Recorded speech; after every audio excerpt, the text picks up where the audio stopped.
A form is the consequence of its structures and their positional relationships in a specific environmental context. So, today we will talk about form. Form, understanding form. What do I mean with form? How do I apply this? Why do I find this valuable to know this knowledge? Let's start with form. What is form? How do we see form? Well, form is an outlining of space. We see this form. This is square-like. It's an outlining within a space, so we see it's different from its environment. But this is one thing. It's an outlining, so we can see that this curtain is an outlining. It's different from its environment, so we see this as a form. But what did I say more about form? Form is the consequence of its structures. Its structures. See, this outlining creates a system and an environment. So what is this system? A system is an interconnecting network of things, or you could call them structures.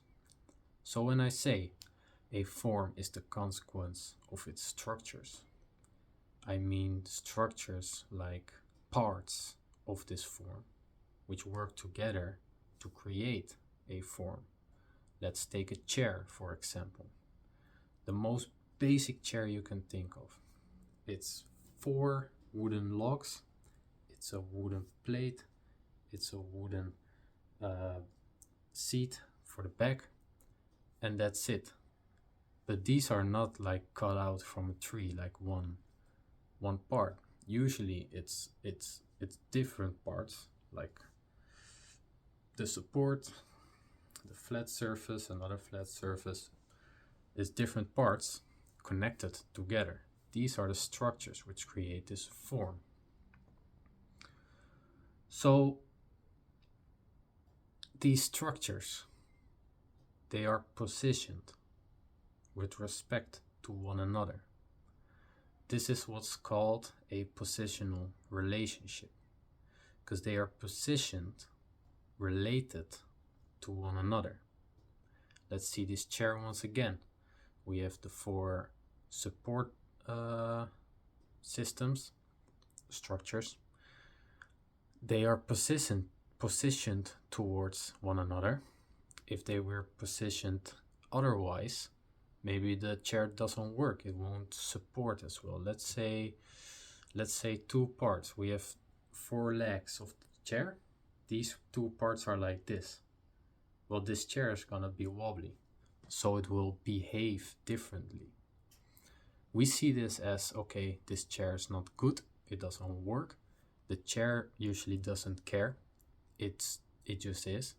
It reacts to its environment, because the chair, once again, is a form.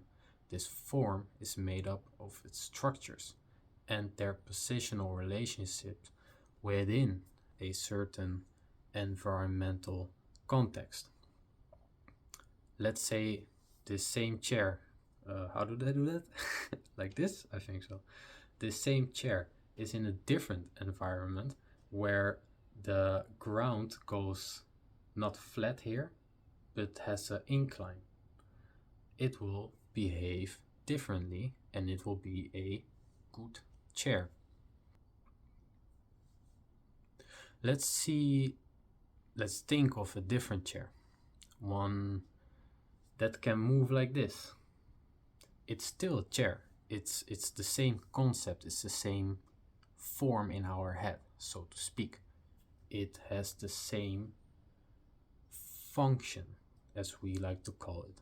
For this chair, it's just behavior, because it's just a different stimuli, therefore it gives a different reaction. Let's take this classic old people chair, where the support is like this and it can wobble like this. It's still a chair, but it behaves differently. Now all these structures, they are working together to form a form, morphing and being. This form is always in relation to its environment. Better said, it's always created by its environment. Be it a complex structure like a chair, a staircase, a house, something that cannot really adapt to its environment, or a complex adaptive system which can adapt to its environment, like living beings, like plants, humans, cats, dogs, all these living organisms. They can metabolize and adapt to their environment. This environment will give a stimuli to the form, where the form will react in a certain way. Let's see the stimuli in the environment as an impulse, and this form will take this impulse. Now this impulse comes, this form with its structures and their positional relationships will take up this force. Maybe it has a lot of elastic properties, structures. It will take up this force and it will bend and maybe go out again, and this impulse will go away. Now these structures, like I said, could be very elastic. Then it will take it in and spit it out, because the structures are of an elastic characteristic. This will be the character of this form and how this impulse is absorbed by this form. Now let's take this concept to a human being. Because why is this knowledge so valuable, in my opinion? Understanding form makes a lot clear. Understanding form can give you specificity in your actions towards yourself, others, stuff around you. Because you know that every form, which is everywhere, has structures in it. These structures are positioned, related to one another, and this will determine the reaction to their environment. Now let's take the gym, for example. We as a human are a form. We do this in a gym with a dumbbell, and we use this muscle, very simple. We use this muscle to contract and to be able to lift the dumbbell, the weight. Now, what is environment and what is system here?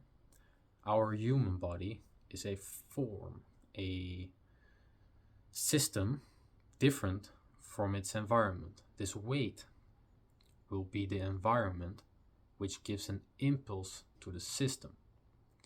Namely, if I hold the weight like this, the weight will drop, but I don't want it to drop, so I will react.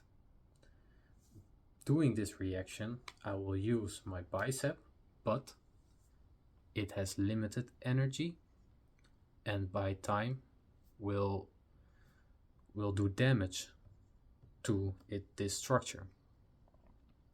Because we are adaptable as humans, like I said, living beings, this structure will adapt to the damage will be repaired, and it will adapt in a way that it will be easier to take care of this impulse in its environment. That's why when you do this a lot, you will get stronger.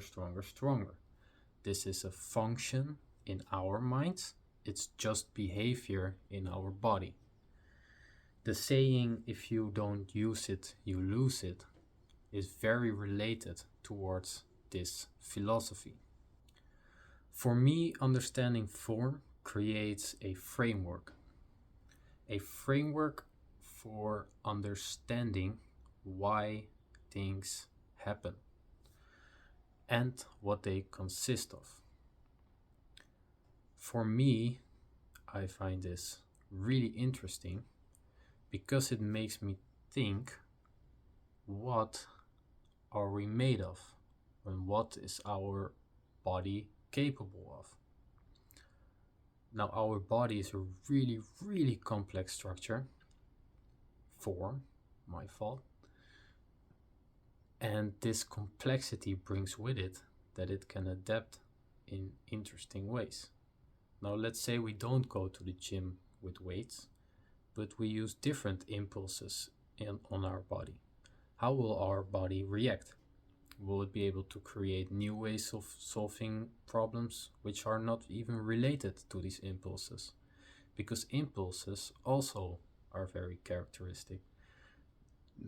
They might seem different, but impulses can have essence which is related to another impulse.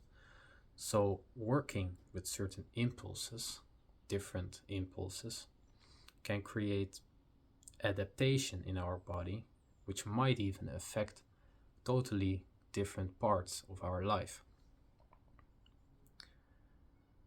This is interesting for me. I hope this is interesting for you as well. I am back on YouTube. I have been gone a little. Things have been really chaotic. I will be posting more. I will be working on myself more. And I will see you in the next episode. For anyone wondering, yes, this is a Bob Ross shirt. That's right. I can understand if you're jealous. No, but on real though, it's good to be back. I feel like I'm gonna have a good run this time. Things are arrested and I feel good. So let's continue this channel and see where it goes. Remember, we are morphing beings. Either we morph or we die. Not much choice in between. So let's just morph well.